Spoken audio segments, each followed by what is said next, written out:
الله وبركاته. أعوذ بالله من الشيطان الرجيم. بسم الله الرحمن الرحيم. الحمد لله رب العالمين، والصلاة والسلام على سيدنا ومولانا محمد أشرف المرسلين وعلى آله وصحبه أجمعين. سبحانك لا علم لنا إلا ما علمتنا إنك أنت العليم الحكيم. قال رب اشرح لي صدري ويسر لي أمري واحلل عقدة من لساني يفقه قولي. اللهم لا سهل إلا ما جعلته سهلا. ربنا عليك توكلنا وإليك أنبنا وإليك المصير. اللهم اجعلنا من أهل الشفاعة سيدنا محمد صلى الله عليه وسلم. Amma ba'du. Alhamdulillah, saudaraku hadirin dirahmati Allah Subhanahu wa taala. Kita buka pertemuan kita pada malam ini dengan sama-sama kita hadiahkan bacaan suratul Fatihah kepada junjungan besar baginda Rasul sallallahu alaihi wasallam, kepada kaum kerabat baginda, isteri-isteri baginda, para sahabat baginda, para alim ulama, para pejuang Islam, kepada kedua ibu bapa kita sama ada yang masih hidup atau yang telah meninggal dunia, juga kepada pengarang kitab Ta'zimil Quranil Karim Asy-Syaikh As'ad Muhammad Sa'id As-Saghirji, dan juga panel penterjemah. Al-Fatihah. A'udzu billahi minasy syaithanir rajim. Bismillahirrahmanirrahim. Alhamdulillahi rabbil alamin. Ar-Rahmanir Rahim. Maliki yaumiddin. Iyyaka na'budu wa iyyaka nasta'in. Ihdinas siratal mustaqim. Siratal ladzina an'amta 'alaihim ghairil maghdubi 'alaihim waladdallin. Amin. Alhamdulillah. Alhamdulillah, tuan-tuan dan puan sidang jemaah rahmati Allah Subhanahu wa taala. Syukur kita kepada Allah Subhanahu wa taala pertama dan selamanya atas segala nikmat kurniaan yang masih Allah taala berikan kepada kita. Puji dan puja kepada Allah pemilik semesta alam atas nikmat iman dan Islam. Syukur alhamdulillah tuan-tuan dan puan, Allah SWT masih lagi berikan kita kesihatan dan kekuatan tubuh badan. Maha kaya Allah yang masih memilih kita di kalangan hamba-hambanya yang sekali lagi dapat datang ke rumahnya, mengimarahkan rumah-rumah Allah Subhanahu wa taala, membuktikan keimanan dan ketakwaan kita kepada Allah. Dalam masa yang sama masih wujud ketaatan kita kepada Allah Subhanahu wa taala. Percayalah, sekali lagi dikekalkan nikmat yang paling besar yang ada di sisi Allah Subhanahu wa taala kepada kita. Maka nikmat yang besar ni wajib kita syukuri dan teruskan berdoa minta ke Allah agar apa yang kita terima daripada segala pemberian Allah hari ini, iman, Islam, sihat, kuat semua ni, mudah-mudahan Allah SWT terus kekalkan pada diri kita semua sampai akhir hayat kita, insya-Allah. Amin ya rabbal alamin. Tuan-tuan yang mati Allah SWT, alhamdulillah, syukur pada Allah SWT dengan izinnya kita dipertemukan pada malam ni, dan insya-Allah kita akan sambung lagi pengajian kita dengan setenang-tenangnya tuan. 3-4 hari serabut. Saya pun duk pergi kuliah perempuan, kira duk pergi duk berkongsi-kongsi dengan orang, duk tengok semua muka pun ketat ya. Duk fikir masalah negara. Alhamdulillah selesai dah, kita pun dah selesai pilihan raya, kita pun dah dapat Perdana Menteri. Ini semua merupakan ketetapan daripada qadar Allah Subhanahu wa taala. Allah sebut di dalam Al-Quran, ayat ni tuan-tuan buat hafal insya-Allah. Qulillahumma malikal mulk tu'til mulka man tasha wa tanzi'ul mulka mimman tasha wa tu'izzu man tasha wa tudhillu man tasha. Allah kata apa? Katakanlah wahai Muhammad, qulillahumma malikal mulk. Allah ni raja segala raja. Kira yang ada di negara kita ni pun raja dia sebenarnya adalah Allah. Tapi Allah bagi kuasa pemerintahan. Tu'til mulka man tasha. Allah bagi kuasa pemerintahan kepada siapa-siapa yang Allah Ta'ala mahu. Wa tu'izzu wa tanzi'ul mulka mimman tasha. Dan Allah Ta'ala boleh cabut kuasa pemerintahan daripada siapa-siapa dia mahu. Wa tu'izzu man tasha. Allah boleh muliakan siapa dia mahu. Wa tudhillu man tasha. Allah boleh hinakan siapa dia mahu. Nak menunjukkan kehebatan Allah Subhanahu wa taala, kerana yang baik itu ada kat mana? Pada Allah. Biyadihil khair. Innaka ala kulli syai'in qadir. Jadi tuan-tuan, semua ni dah ada di bawah ketetapan Allah Subhanahu Wa Taala. Saya nak seru untuk diri saya dan tuan-tuan, okey, mungkinlah 2 minggu, 3 minggu ni kok kita duk ada bergaduh-bergaduh, duk pandang pun pelik-pelik ya. Nak berdiri sebelah nak buat soh pun, dia ni bukan geng aku Aku warna lain, dia ni warna lain. Okey, kita tutup buku tu nah. Kita simpanlah, sudahlah. Lagi mana keadaan tu duk ada dalam diri kita tuan-tuan, percayalah. Kita semua membawa Islam, Islam takkan menang. Islam takkan menang. Sebab Nabi SAW tak membawa atas dasar kaum. Nabi tak bawa ikut warna, tak ikut politik, tak ikut kabilah-kabilah. Tapi Nabi bawa simple je. La ilaha illallah untuk diterima oleh umat sejagat. Maka bersatulah kita. Mudah-mudahan kemenangan untuk agama kita akan diberikan oleh Allah Subhanahu Wa Taala. Ingat tuan-tuan, macam mana pun keadaan kita tetap kena beriman dengan apa yang Allah Ta'ala sebut. Lakum dinukum waliyadin. Ayat tu jelas tuan-tuan. Kamu agama kamu, kami agama kami. Makna kata untuk agama kita tuan-tuan. Siapa nak jaga agama kita? Kita-kita. Adakah depa-depa nak jaga kita-kita? Maksud dia orang yang bukan mengikut agama kita, adakah depa tu nak jaga agama kita? Tak. Mana ada orang nak jaga agama kita tak, melainkan kita. Maka kita berjuanglah atas dasar agama, bersatulah atas apa yang dibawa oleh Nabi SAW. Alhamdulillah, kita doakan saf kepimpinan yang menerajui negara kita sekarang ni, mereka yang sentiasa diberi petunjuk dan hidayah oleh Allah Subhanahu Wa Taala. Mereka yang mampu memartabatkan Islam di seluruh pelosok muka bumi Malaysia ni. Mereka yang cuba untuk melaksanakan sebanyak-banyaknya arahan daripada Allah dan ajaran Nabi SAW. Hak tu je kita doa.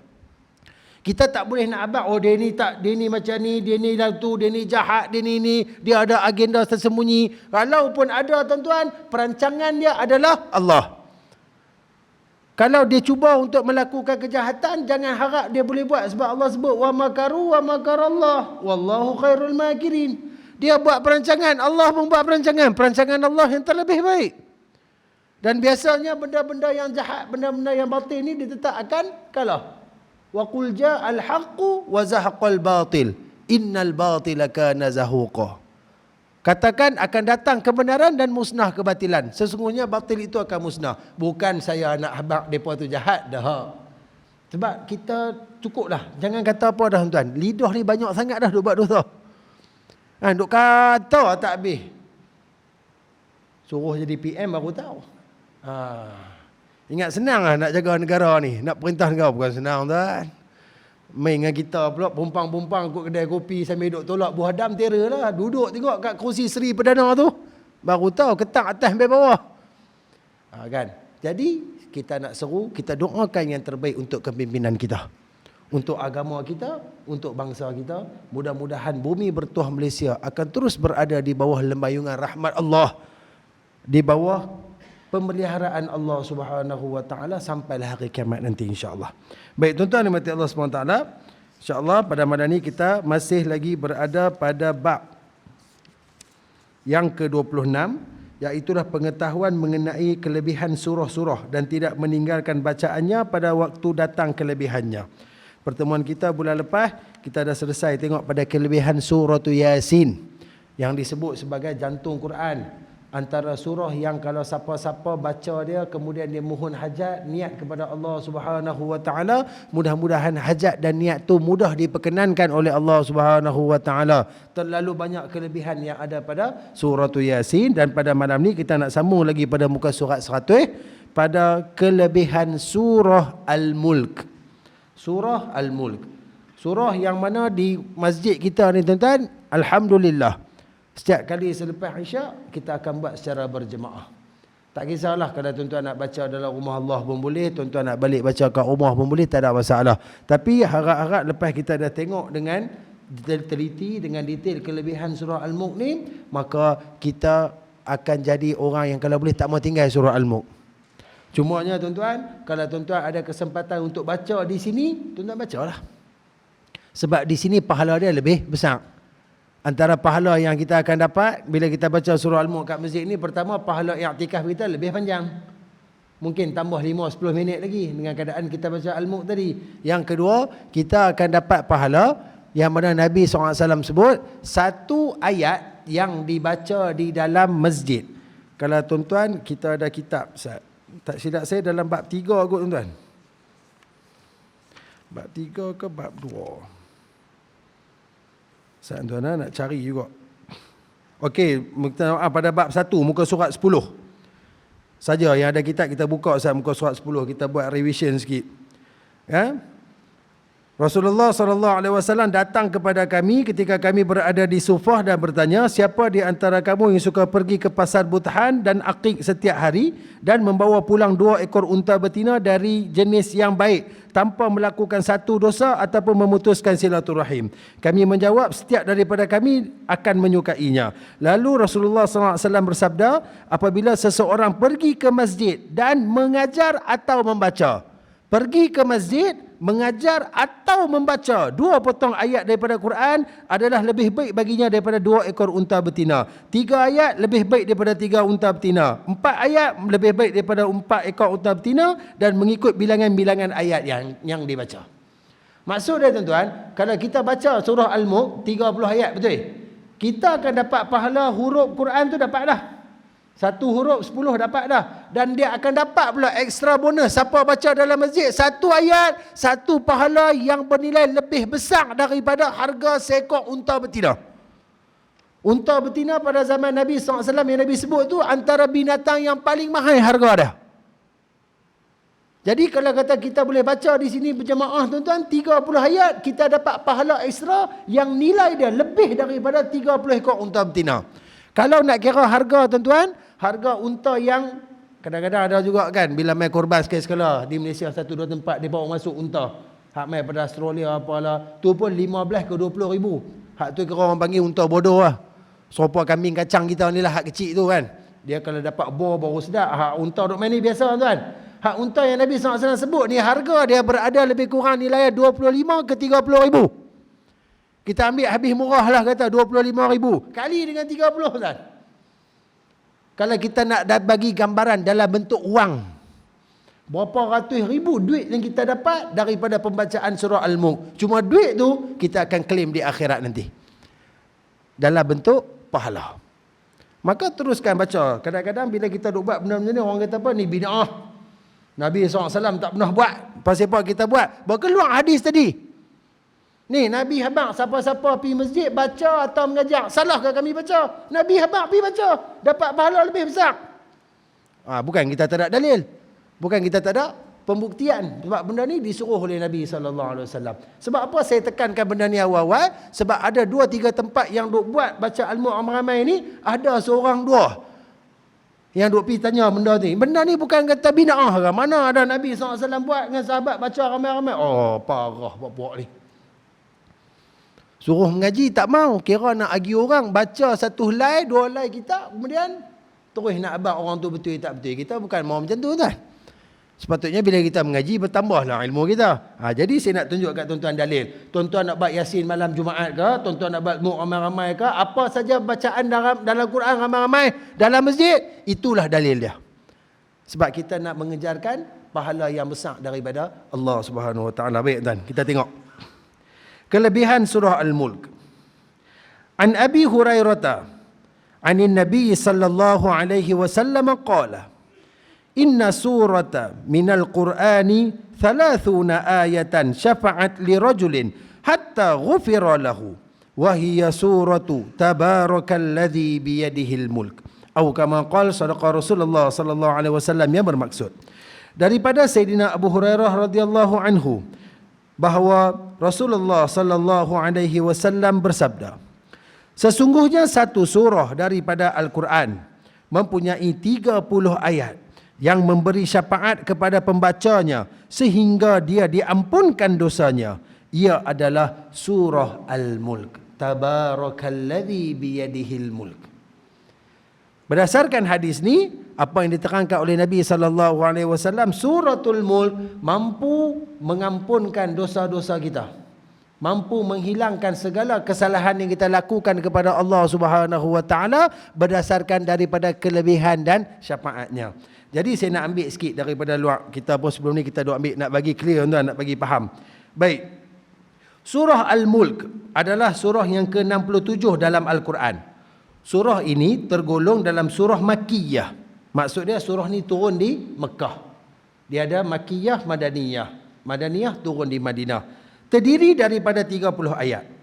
Dinamakan Al-Mulk kerana kata Al-Mulk yang terdapat pada ayat pertama surah ini yang bererti kerajaan. Surah ini juga disebut dengan nama Tabarak yang bermaksud Maha Suci. Jadi nama surah ni ada dua. Ada orang sebut Al-Mulk, ada orang sebut surah Tabarak. Ataupun orang Melayu kita sebut Tabaraka. Tabaraka ni merujuk kepada surah Al-Mulk. Surah Al-Mulk adalah surah keamanan dan keselamatan. Kerana ia akan menjadi penyelamat dan peninding daripada seksa kubur kepada pembacanya. Baik, apakah yang terkandung dalam surah Al-Mulk? Secara umumnya surah ini banyak mengisahkan tentang kekuasaan Allah terhadap makhluk ciptaannya. Ini jelas digambarkan daripada tajuk surah ini, iaitu Al-Mulk, yang membawa maksud kerajaan. Pada awal surah, ayat ini diceritakan kesempurnaan ciptaan alam ini yang tidak ada cacat celanya. Jadi surah Al-Mulk pada awal-awal dia tuan-tuan, dia menceritakan tentang kehebatan Allah Subhanahu wa taala. Tabarakalladzi biyadihil mulk wa huwa ala kulli syai'in qadir. Alladzi khalaqal mauta wal hayata liyabluwakum ayyukum ahsanu amala wa huwal azizul ghafur. Alladzi khalaqa sab'a samawatin tibaqa. Ayat tu bersambung-sambung menceritakan tentang kehebatan Allah. Allah mulakan dengan Maha Suci Tuhan yang pada tangannya di sisi Allah itu ada kerajaan. Dan Allah berkuasa ke atas setiap sesuatu, iaitu Allah lah yang menciptakan maut wal hayah. Mati dan hidup. Apa tujuan Allah cipta mati dan hidup? Liyabluwakum, untuk uji kamu. Ayyukum ahsanu amala. Siapakah di antara kamu yang baik amalannya? Kita sedar kita nak mati tuan-tuan. Kita sedar kita akan mati tuan-tuan. Bersedia tak bersedia, mau tak mau, pasti akan hinggap kepada kita. Israel pasti akan datang berjumpa dengan kita.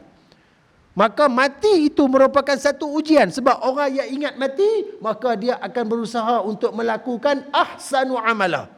Sebaik-baik amalan sebanyak mana yang dia boleh, untuk bekal dia bawa nak bertemu dengan Allah Subhanahu wa taala. Kemudian Allah sambung pula, Allah cipta langit dan bumi 7 lapis apa semua, menunjukkan kepada kehebatan kekuasaan Allah Subhanahu wa taala.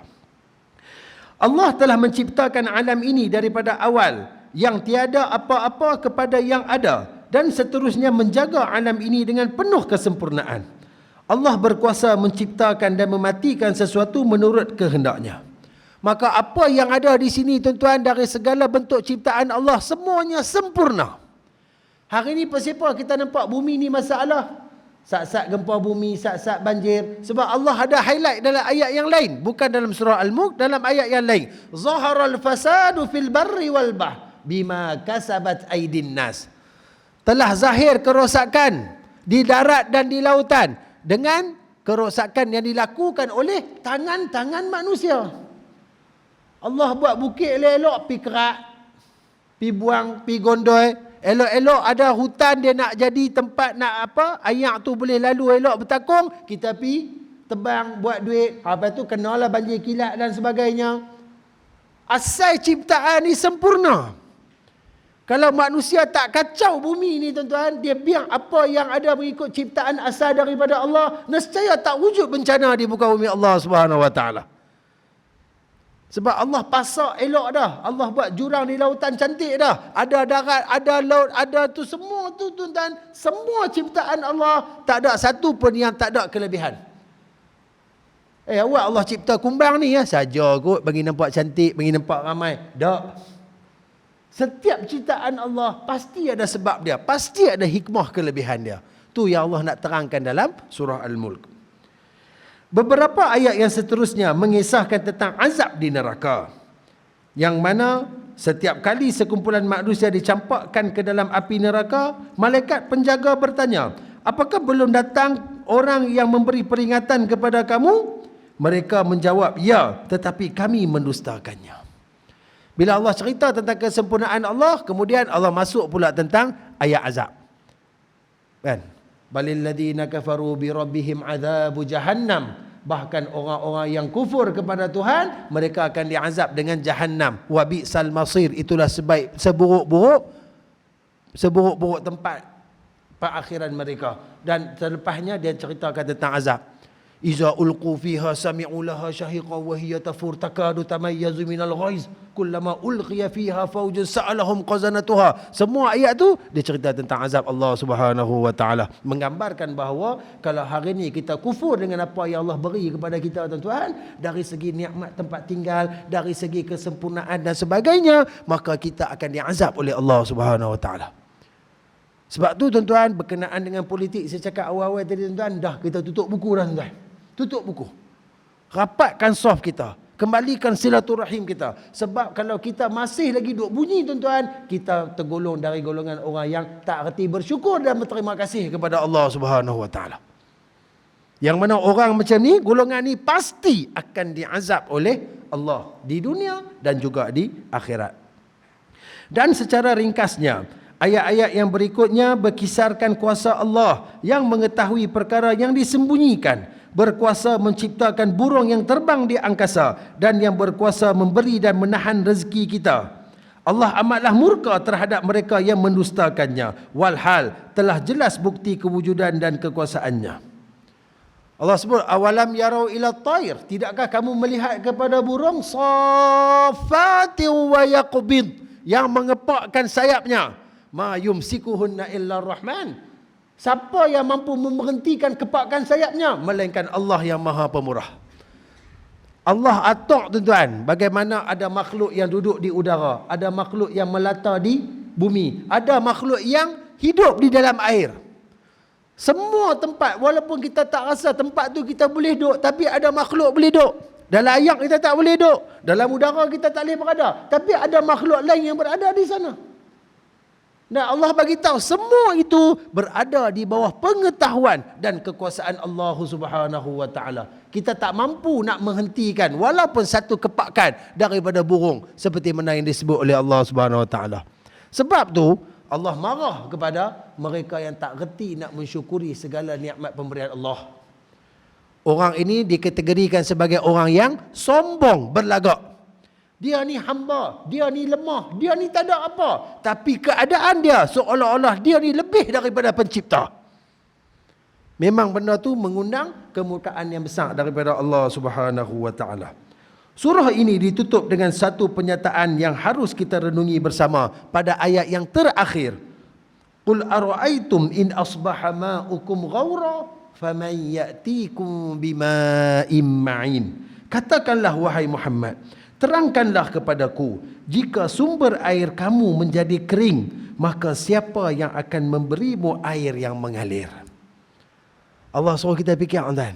Kalau hari ni Allah tahan air daripada kita, sumber-sumber yang ada, sungai ke, empang ke, apa ke, mengkondem ke apa, semua pekat kering habis. Siapakah yang mampu mengalirkan kembali air kepada kita kecuali Allah Subhanahu wa taala? Tak ada siapa yang boleh buat.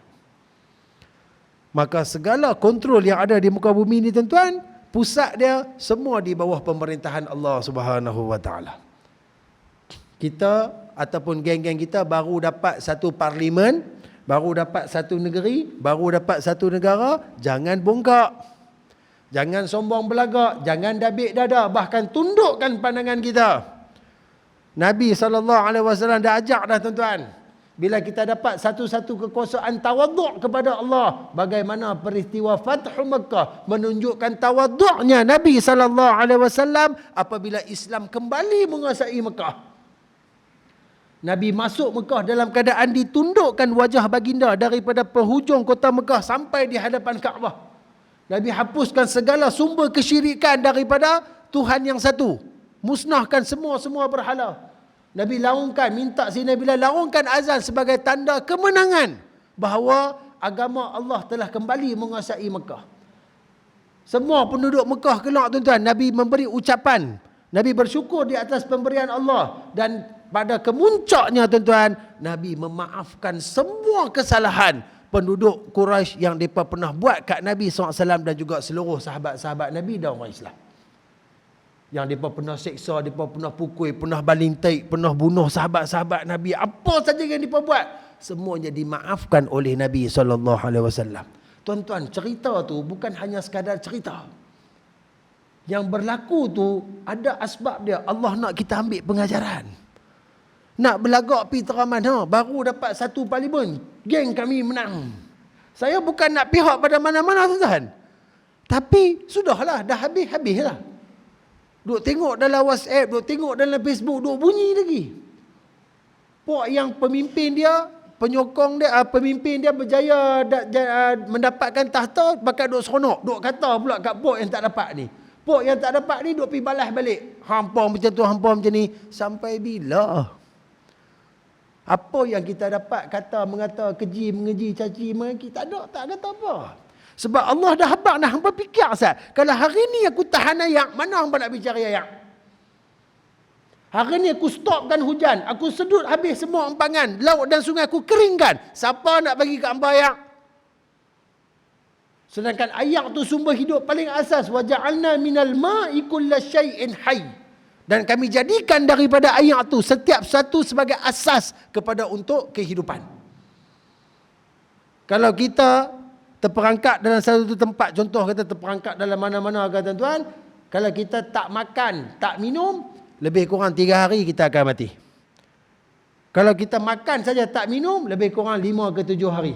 Tapi kalau kita ada minuman saja, tuan-tuan, dia boleh bertahan sehingga sebulan. Hebatnya kuasa air. Sebab tu Allah tunjuk suruh fikir guna ayat. Hari ni, tuan-tuan, kalau ayat tak ada, kalau tuan-tuan diberi pilihan, nak tak ada elektrik ke nak tak ada ayat? Tuan-tuan nak ambil mana? Dia kata kita nak uji orang tambang Gok Pro ni sehari. Bagi pilihan. Nampak nak tak ada ayat ke tak ada elektrik sehari? Kot tak ada elektrik, payah pula sagi panas. Tapi panas, dia tak menjejaskan kehidupan. Ayat tak ada, tuan-tuan. Dengan kita nak pi qada hajat, dengan kita nak solat, dengan kita nak masak, nak makan, nak minum, nak basuh. Baik-baik tak ada karen daripada tak ada ayat. Tapi kita nak dua-dua ada lah. Kan? Sebagai kita punya imsalan lah. Yang mana lebih penting? Sebab tu Allah tutup surah Al-Mulk dengan satu ayat yang supaya kita renung kebesaran Allah Subhanahu Wa Taala. Bila kita faham segalanya daripada Allah, tuan-tuan, kita ni tak ada apa, tuan-tuan ni. Kita ni hina ya. Yang tu lah, sebab itulah bila surah Al-Mulk menceritakan tentang kehebatan dan kelebihan Tuhan, maka sebab tu dia diangkat sebagai salah satu surah yang diberikan kelebihan oleh Allah dan disebut oleh Nabi sallallahu alaihi wasallam. Baik. Kita nak tengok pula antara kelebihan surah Al-Mulk daripada yang disebut oleh hadis Nabi dan juga qaul sahabat serta alim ulama. Antara kelebihan surah Al-Mulk, pertama, kita boleh mendapat syafaat, yakni pertolongan. Hadis yang pertama daripada Sayyidina Abu Hurairah radhiyallahu anhu, seperti mana yang disebut dalam kitab kita, tu hadis yang pertama. Yang berikutnya juga daripada Sayyidina Abu Hurairah radhiyallahu anhu, beliau telah meriwayatkan Rasulullah sallallahu alaihi wasallam bersabda yang bermaksud, sesungguhnya di dalam Al-Quran itu ada satu surah yang mengandungi 30 ayat. Ia mensyafaat bagi lelaki yang membacanya. Maka selagi mana lelaki itu membacanya, selagi itu pula ia meminta ampun untuknya. Surah itu ialah surah Al-Mulk. Mana kata hadis yang kedua saya baca ni, dia lebih advance sikit daripada hadis yang dalam kitab kita ni. Dalam kitab dia cuma sebut surah tu akan memohon ampun, memberikan keampunan kepada kita. Jadi surah tu sendiri dia akan meminta syafaat daripada Allah supaya kita diampunkan oleh Allah. Lagi mana kita baca, lagi banyak kita baca, maka lagi besarlah permohonan Al-Mulk untuk kita supaya kita diampunkan dosa oleh Allah Subhanahu Wa Taala. Hadis yang lain, Rasulullah sallallahu alaihi wasallam bersabda, sebahagian surah-surah yang terdapat di dalam Al-Quran, ada satu surah yang mengandungi 30 ayat. Surah itu surah Al-Mulk. Ia memberi syafaat kepada orang yang membacanya dengan mengeluarkannya dari neraka dan memasukkannya ke dalam syurga.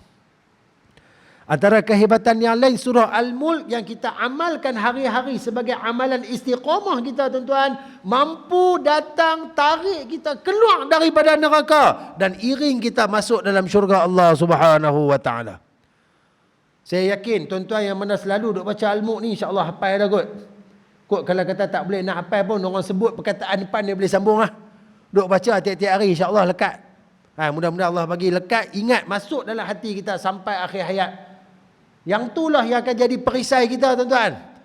Perisai daripada neraka Allah Subhanahu wa taala. Kok kita nak buat amalan lain banyak-banyak tak mampu, tuan-tuan, jangan tinggal al-mulk. Apa jadi pun jangan tinggal.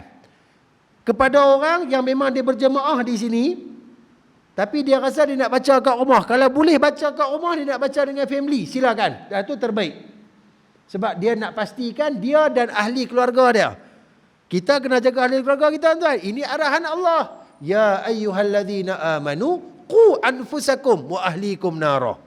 Wahai orang-orang yang beriman, peliharalah dirimu dan ahli keluarga kamu daripada neraka. So kita dah tengok hadis, al-mulk mampu mengeluarkan kita pada neraka masuk syurga. Nak balik baca dengan family ya, tak ada masalah. Tapi pastikan balik baca. Kalau balik niat dah baca tapi tak baca, lebih baik baca orang ni. Rugi. Biasalah dia balik ni dia lain sikit. Setan nak masuk dalam masjid tak boleh masuk ramai-ramai. Duk dengar ayat Quran panas duk lari pimai-pimai. Tapi dalam rumah ni dia boleh masuk ikut dan. Dia masuk, dia sibukkan kita dengan makan, dia sibukkan kita dengan minum, dia sibukkan kita dengan TV, lalas dia pergi tekan mata kita, ngayak tu lena. Syahadah pun tak ada nak sebut, lena pergi dengan tu ya. Tambah lah pula musim bola. Seronok tuan-tuan, pukul 6 dah boleh tengok bola dah. Pukul 6, pukul 9, pukul 12, pukul 3, nak ambil 12 jam tengok bola. Jegir tengok bola, setan pergi turut sekali peluk, lena apa pun tak ada nak sebut. Lebih baik kita baca di masjid. Itu dalam syafaat yang disebut oleh Nabi SAW. Adapun berkata ulama, sesungguhnya surah Al-Mulk itu melepaskan pengamalnya dari kena azab. Ia akan bersoal jawab pada hari kiamat di hadapan Tuhan kerana menuntut kelepasan mereka yang mengamalkannya daripada azab neraka. Surah Al-Mulk akan mai berdiri dengan kita, tuan-tuan. Dia akan berhujah dengan Allah supaya Allah tak masukkan kita dalam neraka. Sebab perjanjian telah disebut dari mulut mulia Nabi SAW. Siapa baca Al-Mulk, dia akan terlepas daripada neraka. Surah tu akan tuntut di hadapan Allah. Makna kata orang yang amalkan Al-Mulk ni, dia seolah-olah dia bawa satu peguam untuk ikut dengan dia. Daripada barzah sampailah dia masuk syurga. Dia ada pengiring yang akan tolong dia untuk lepaskan diri dia daripada azab neraka Allah. Hebat tuan-tuan Al-Mulk. Nak kata panjang tak panjang. Yasin panjang lagi. Kahfi lagi panjang. Saya Al-Mulk ni. Lebih kurang 5 ke 7 minit ada lah kot. No? Tak sampai 10 minit rasa. 2 muka lebih sikit lah. Tak banyak sebenarnya, tak banyak. 30 ayat sat-sat kita boleh baca. Kena pula hak baca tu jenis driver bus express. Dia pagi senapas tuan-tuan 3 minit settle. Janganlah macam tu lah. Baca Quran kita dah tengok dah, baca secara tartil, slow and steady. Tajwid jaga, sebutan jaga. Barulah dapat dia punya manfaat. Pahala dapat, kelebihan pun dapat. Baik. Kelebihan surah Al-Mulk yang kedua, menyelamatkan daripada siksa kubur. Di dalam kubur, orang yang telah mati, para malaikat azab akan datang di sisi kakinya untuk memberi hukuman. Kakinya berkata, kamu tidak dapat hampir dari sisi kakiku kerana orang ini pernah berdiri dalam solat dan membaca surah Al-Mulk. Kemudian mereka datang dari sisi dada, yakni hati, tepinya, dan daripada perutnya, dan mereka juga terhadang. Kemudian mereka datang dari sisi kepala. Pendek kata, setiap sendi akan berkata, kamu tidak dapat datang dari arah ini kerana orang ini selalu membaca surah Al-Mulk. Maka surah ini menyelamatkannya daripada azab kubur. Biasa kita dengar betul. Surah Al-Mulk menyelamatkan azab kubur. Angkat siksa kubur tuan. Bukan dengan baca tu siksa kubur tak ada. Tak. Tapi malaikat nak main azab, surah ni akan halang. Malaikat mai kot kaki dia halang, mai kot perut dia halang, mai kot tepi dia halang, mai kot kepala dia halang. Dia buat satu kelilingan kat kita. Hamailah kot mana pun, aku akan halang hang. Sebab Tuhan aku dia amalkan aku. Dan antara kelebihan aku, siapa-siapa yang menghidupkan aku, orang ni takkan diazab. Bukan kata setakat dalam neraka, dalam kubur lagi tak kena apa. Seawal tu tuan-tuan, syafaat akan diberikan oleh surah Al-Mulk kepada pembacanya. Jadi lagi banyak kita baca, lagi kuatlah surah ni akan melindungi kita. Rasulullah sallallahu alaihi wasallam bersabda, surah Al-Mulk itu memelihara dan menghindarkan pembacanya daripada azab kubur. Hadis yang lain Nabi sallallahu alaihi wasallam bersabda, sesiapa yang membaca surah Al-Mulk pada setiap malam, diselamatkannya daripada azab kubur. Hadis yang berikutnya Nabi sallallahu alaihi wasallam bersabda lagi, sesiapa membaca surah Al-Mulk pada mana-mana malam, nescaya datang ke dalam kuburnya surah itu sebagai pengganti untuk bersoal jawab dengan mungkar nakir.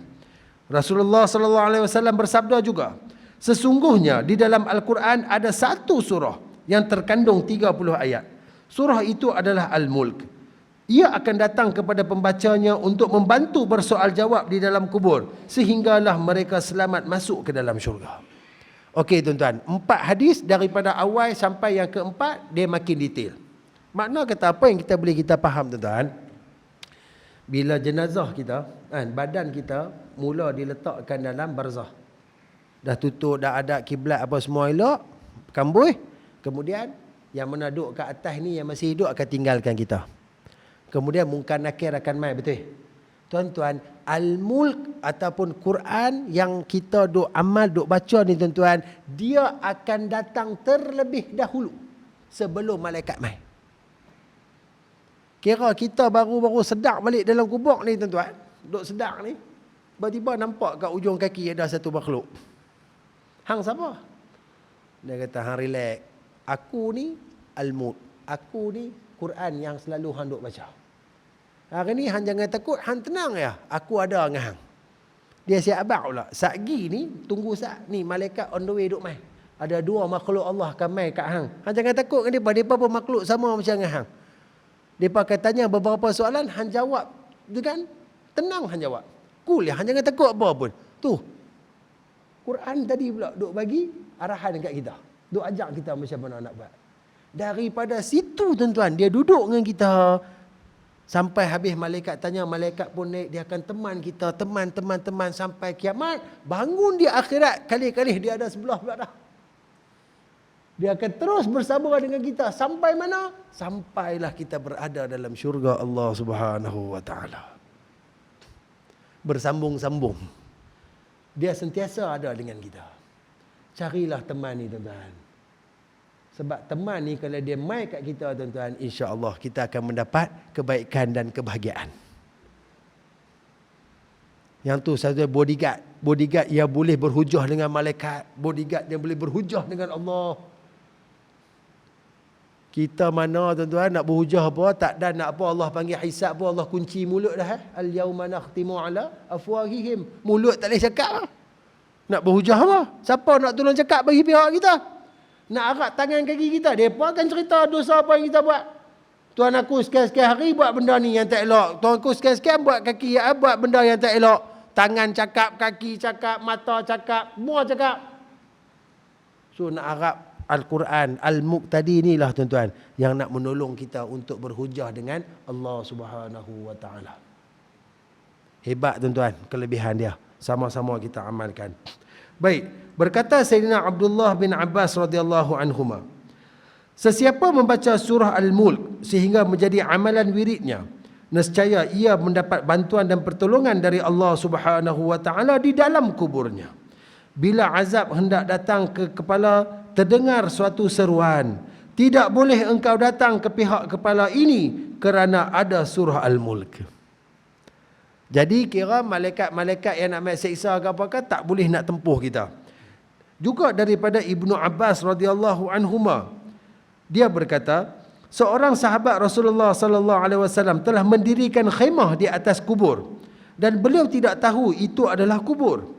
Maka di dalamnya terdengar suara bacaan surah Al-Mulk sehingga khatam. Maka beliau, yakni sahabat tadi, menemui baginda Nabi sallallahu alaihi wasallam dan berkata, "Wahai Rasulullah, saya mendirikan satu kemah di atas satu kubur dan saya tidak tahu bahawa itu adalah kubur, dan saya terdengar seorang manusia sedang membaca surah Al-Mulk sehingga khatam." Maka Nabi SAW bersabda, itulah yang menahan dan menyelamatkan dia daripada seksa kubur. Hadis riwayat Imam Tirmizi. Allah buka hijab kepada seorang sahabat Nabi sebagai pengajaran kepada kita. Dia tak kemah atas kubur, dia tak tahu kata tu kubur. Maka dia duduk dengar orang baca surah Al-Mulk dalam tu. Terus pergi jumpa Nabi SAW, bagi tahu. Maka Nabi kata surah itulah yang duk tahan dia daripada kena azab. Azab kubur, azab akhirat, bukan calang-calang tuan-tuan. Bukan macam azab yang kita duk tengok kat dunia dak tuan. Kalau azab dunia pun kita tak mampu tahan dah tuan-tuan. Kena sebat, kena potong tangan ke, kena apa pun tak tahan dah, sakit tuan-tuan. Hirih pisau sikit, tak payah kata hirih pisau lah kan. Tengah duk berjalan kat rumah, terpijak Lego anak. Allah, tu pun cukup dah. Kok tuan-tuan pernah kena terpijak Lego tu, dia punya sakit tu, subhanallah. Kecil apa benda tu. Ataupun tiba-tiba terlanggak mana-mana bucu meja ke hujung kaki tu. Allah, sakit tuan-tuan. Hak tu baru sikit. Tak luka, tak apa lagi pun. Berdarah apa pun tak. Sakit dia bukan kepalang. Apatah lagi kalau dalam kubur dan neraka. Memang dua tempat ni tuan-tuan, tempat untuk menyiksa. Dengan keadaan penyiksaan itu dijalankan mengikut penyiksaan yang sebenar. Dipukul, dicambuk, ditumbuk. Oh. Dalam neraka lagi dah tuan-tuan. Macam-macam bentuk penyiksaan. Digantung. Dah lah kata bentuk, macam-macam bentuk penyiksaan. Semuanya berasaskan api. Api terus. Yang kata makanan panas daripada api. Yang kata minuman daripada api, air yang menggelegak. Yang kata duk potong lidah orang yang suka duk cakap benda-benda buruk, benda kotor. Dari pisau daripada api, gunting daripada api. Allah, semua api. Jadi tuan-tuan, dengan kelemahan kita sebagai hamba yang sentiasa buat dosa dan maksiat kepada Allah, maka tak dapat tidak tuan-tuan. Mulai pada malam ni, surah Al-Mulk kena menjadi sebahagian daripada kewajipan diri kita. Sebab kita kena cari penyelamat diri kita. Bila dah nampak dah sampai macam ni, punya kelebihan tuan-tuan, lagi tak mau nak buat ke? Tak panjang pun. Kuklah kalau nak kata yang boleh tahan kita ni, yang boleh tolong ni Al-Baqarah. Fikir 3-4 kali kot nak baca tiap malam ni. Al-Baqarah pada 48 muka surat, mau pergi 2 jam. Rasa 2 jam tu pakai habis lagu tu, tak ada nak buat apa dah. Tak, ni 2 line lah. 2 muka surat lah. 30 ayat. InsyaAllah. Dan saya nak minta untuk diri saya dan tuan-tuan, bila kita duk baca selalu dah, apa kata kita tengok terjemahan makna dia. Apa yang Allah Ta'ala nak cerita dalam surah Al-Mulk. Biar dia masuk tu. Biar kebesaran Allah, kehebatan apa yang Allah Ta'ala cerita dalam tu tentang azab neraka dan sebagainya, masuk dalam diri kita. Akan menambahkan sifat kerdil kita di hadapan Allah. Akan sedar betapa hinanya kita di sisi Allah. Semakin kita boleh rasa hina di sisi Allah tuan-tuan, semakin tu iman kita akan kuat. Takwa kita akan kukuh. Sebab kita sedar tak ada siapa yang boleh bantu kita. Hanya sahaja. Melainkan tabaraka wa ta'ala jalla jalaluh, Allah subhanahu wa ta'ala. Bagi faham 30 ayat tu, kalau tuan-tuan boleh faham betul-betul tuan-tuan, fikir betul-betul tuan-tuan, besar sungguh kehebatan dan kelebihan yang Allah cerita dalam surah Al-Mulk. Antara kelebihan yang berikutnya, yang ketiga, dia boleh membawa kepada hati beriman. Rasulullah sallallahu alaihi wasallam bersabda, hatiku ingin supaya surah Al-Mulk berada di dalam hati setiap orang yang beriman. Iaitu, setiap Muslim hendaklah mempelajarinya dan membacanya dengan istiqamah. Jadi baca saja tak faham, tak syok juga. Tak dapat nak kuasai kan. Tak dapat nak feel yang betul-betul. Maka fahami tuan-tuan. Buka terjemahan, tengok. Sebab Nabi SAW sangat inginkan supaya setiap umat dia, dalam hati mereka ada surah Al-Mulk. Dari segi bacaan dan dari segi penghayatan. Penghayatan kepada surah Al-Mulk akan membawa kepada kita baru faham hebat dia Allah Subhanahu wa taala.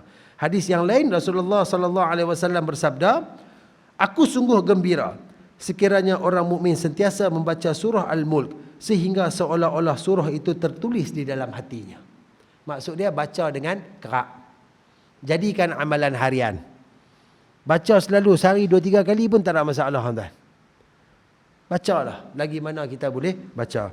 Dan yang berikutnya tuan-tuan, kelebihan Al-Mulk mendapat keistimewaan. Disebut oleh sahabat Sayyidina Ali bin Abi Talib radhiyallahu anhu, dia berkata, sesiapa mengamalkan surah Al-Mulk, nescaya dibawa ia pada hari kiamat di atas sayap malaikat serta wajahnya yang cantik seperti Nabi Yusuf alaihi salam. Berdasarkan kelebihan dan kemuliaan surah ni, dan berkata ulama, sungguh surah Yasin dan surah Al-Mulk itu terkandung di dalamnya beberapa rahsia dan kelebihan. Sesiapa yang mengamalkannya, nescaya ia mendapat rahsia-rahsia dan kelebihan-kelebihan itu serta dikasihi oleh semua manusia dan juga menjadi hebat pada pandangan makhluk. Surah Yasin, surah Al-Mulk.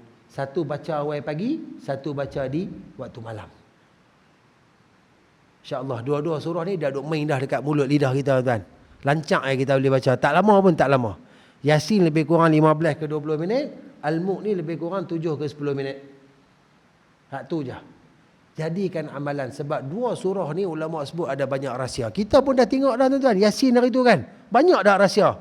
Saya rasa banyak benda baru yang kita jumpa, yang kita tak pernah tahu tentang kelebihan surah tu Yasin. Dan malam ni kita tengok tentang surah Al-Mulk. Yang mana Yasin ni mampu memberi kita pemeliharaan di dunia. Al-Mulk mampu memberi pemeliharaan di barzah dan juga hari akhirat. Maka tuan-tuan, hiduplah dengan Al-Quran. Dampinglah dengan Al-Quran. Berkawanlah, bersahabatlah dengan Al-Quran. Itulah satu-satu sahabat yang takkan khianat kita. Satu-satunya sahabat yang takkan bohong kita. Satu-satunya sahabat yang akan memastikan kita tidak melalui sebarang kesusahan apabila kita sampai ke alam yang kelima, bermula dari saat kita dimasukkan ke dalam barzah Allah Subhanahu wa taala. Kalau masih tak mau nak amalkan, mudah-mudahan Allah Ta'ala terus memberikan hidayah kepada kita semua dan kekuatan untuk kita menjadi sebahagian daripada orang yang dapat mengamalkan bacaan ni. Kena ingat tuan, kalau kita berasa malas baca Quran, rasa tak mau baca Quran, bukan sebab kita yang malas, tapi sebab Allah tak mau benda tu keluar daripada mulut kita. Makna kata ada benda yang kita buat tak kena, ya Allah jadi meluat kat kita. Sebab kalam-kalam Allah ni, Allah Ta'ala akan pastikan keluar daripada mulut orang yang cinta dia dan mulut orang yang mendapat kasih sayang Allah. Hamba tu cinta ke Allah, Allah pun cinta kat dia. Mana kata kita boleh tengok tuan, sebanyak mana baca Al-Quran kita sehari-hari. Kalau dapat banyak dan benda tu istiqamah, Alhamdulillah. Sekurang-kurangnya masih kita dapat cinta dan kasih sayang Allah. Sebab tu Allah bagi ruang untuk kita baca supaya kita mendapat kehebatan dan kebaikan daripada Allah. Maka kalau kita jarang boleh baca Quran, kadang-kadang 2-3 hari sekali pun tak dan nak baca Quran, sibuk hak tu hak ni, bukan kata kita tak dan, bukan yang kita sibuk, tapi Allah yang sibukkan kita dengan benda tu supaya kita tak dapat duduk tang ni. Menangis sujud ke Allah, minta ampun ke Allah, istighfar banyak-banyak. Ada tak kenalah yang kita buat di sisi Allah Subhanahu wa taala. Sama juga macam kita main masjid. Kita dah sebut selalu tuan. Tuan-tuan duk main ke dia, bukanlah kata saya memang kaki masjid 40 tahun, 50 tahun dah main masjid. Jangan kata gitu. Kita main ni sebab Allah nak kita ada kat rumah dia. Kita menerima jemputan Allah. Sebenarnya jemputan Allah ni semua orang terima tuan. Dalam keadaan hayya 'alas salah. Allah jemput, Allah panggil. Mai, mai. Tapi yang mai kita. Makna kata Allah izinkan kita untuk menerima jemputan mai ke rumah dia. Sebab yang nak dapat sekarang ni tuan-tuan, kita pula duduk dalam majlis ilmu, daripada rahmat, daripada maghfirah, daripada doa malaikat-malaikat, daripada segala kebaikan ni, Allah hanya bagi kepada orang yang dipilih sahaja. Sebab tu setiap kali awal-awal kuliah kita tuan-tuan, kita akan minta untuk syukur ke Allah di atas pemberian dia. Masih lagi kita menjadi pilihan untuk hadir ke rumah Allah. Sama juga dengan Quran ni tuan-tuan. Kalau duk berasa macam tak berapa nak banyak baca tuan-tuan, kembali kepada Allah. Minta ke Allah. Rayu keampunan kepada Allah supaya Allah buka kembali hati-hati kita untuk kita dapat menjadi orang yang membaca Quran sebanyak-banyak yang mungkin. Lagi banyak kita baca tuan-tuan, lagi tinggi kedudukan kita, lagi cerah masa depan kita di akhirat untuk mendapat syurga Allah Subhanahu wa taala. Tuan-tuan yang dirahmati Allah, kita perhabis pada kitab kita. Mereka yang mengatakan bahawa basmalah bukanlah daripada surah dan ayat sempurna daripadanya, menggunakan hadis ini sebagai dalil. Kerana surah ini mempunyai 30 ayat mengikut kiraannya sebagai ayat yang sempurna daripadanya.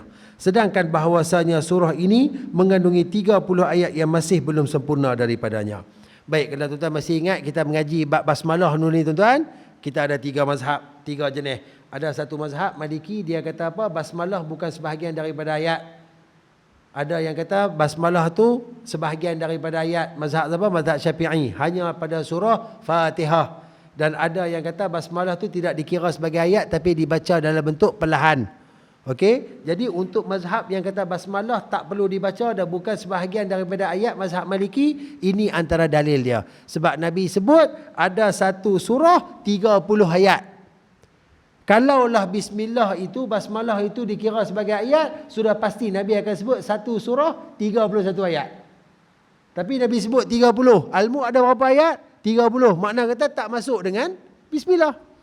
Jadi daripada hadis ni juga diambil dalil oleh mazhab Maliki bahawa basmalah itu bukanlah satu ayat daripada ayat-ayat Al-Quran. Cuma dia nak terang di sinilah. Okey, apa yang kita tengok daripada kelebihan surah Al-Mulk ni tuan-tuan, tanamkan dalam diri dan hati kita. Mudah-mudahan saya, tuan-tuan, kita semua yang hadir di sini, Allah Ta'ala menjamin keselamatan kita di barzah dan juga keselamatan daripada dicampakkan neraka Allah Subhanahu Wa Ta'ala. Amin ya rabbal alamin. Tuan-tuan dirahmati Allah, saya berhenti setakat ni dulu. InsyaAllah kita akan sambung lagi pada pertemuan yang akan datang. Yang baik itu daripada Allah Subhanahu Wa Ta'ala, yang buruk itu pada kelemahan, kehinaan, kebodohan diri saya. Mohon ampun dan maaf tersalah bahasa, tersilap kata. Tuan-tuan perempuan, kalau ada apa-apa kebaikan yang boleh kita ambil pada pertemuan malam ni, balik lagi pakat cerita, kongsi-kongsi sikit dengan isteri kita, suami kita, anak-anak, rakan-rakan, jiran-jiran. Mudah-mudahan ilmu yang baik bila kita faham, kita sampaikan, manfaat ilmu akan lebih meluas. Dan bila kita cerita ke orang, ajak ke orang tentang kebaikan, orang amalkan. Selama mana ianya diamalkan, selagi itu kita akan terus diberi pahala oleh Allah Subhanahu Wa Ta'ala, insya-Allah. Wa hadza bitaufiq. Wassalamualaikum warahmatullahi wabarakatuh. A'udzu billahi minasyaitonir rajim. Bismillahirrahmanirrahim. Alhamdulillahi rabbil alamin. Wassalatu wassalamu ala sayyidina wa maulana Muhammadin asyrafil mursalin wa ala alihi wa sahbihi ajma'in. Allahumma akhrijna an zulumatil wahm wa akrimna binuril fahm وافتح علينا بمعرفة العلم وحسن أخلاقنا بالحلم وسهل لنا أبواب الفضل وانشر علينا من خزائن رحمتك يا أرحم الراحمين وصل الله على نبينا المصطفى محمد صلى الله عليه وسلم وعلى آله وصحبه أجمعين والحمد لله رب العالمين تقبل الله منكم.